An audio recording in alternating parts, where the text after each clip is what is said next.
Shakar miyani o'ldiradi. Любой joyga searching qil, любой GPT'dan so'ra. Shakar miyani ham, tanani ham o'ldiradi.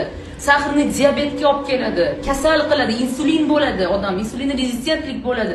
Hamma narsa tsepочка, слушай, onkologiyaga olib keladi. Inson organizmidagi kletka agar o'lmasa, u rakoviy kletkaga aylanadi. Qachon u o'lmaydi? Qachonki u mutatsiyaga uchrasa.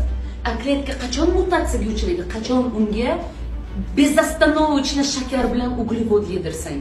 Ya'ni mana tabiat o'stirib chiqmaganda inson ishlab chiqqan mahsulotlar bilan bo'ktirsang organizmini.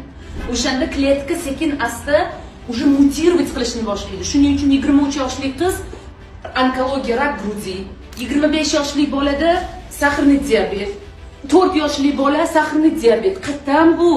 Hammasi mana shu shakar unlimited bo'lganidan. Va homiladorlik paytida shakarsiz bolasini katta qilsin, sog'lom bolani tug'adi.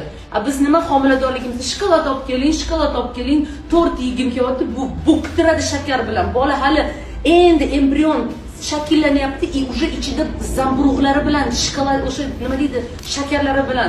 Конечно, sahrli diabet bo'lmay nima bo'lishi kerak? U bola уже mana bunaqa здоровый bola emas. Здоровый bola bo'lish uchun ona здоровый bo'lishi kerak. Onani manba yeri birinchi o'rinda здоровый bo'lishi kerak. Bu menga zarar, bu meni bolamga zarar. Ya'ni bolam uchun mas'uliyatdaman degan narsa bo'lishi kerak. Sizlar nima xohlasizlar? Tonnalab shakar, tonnalab Coca-Cola ichasizlar.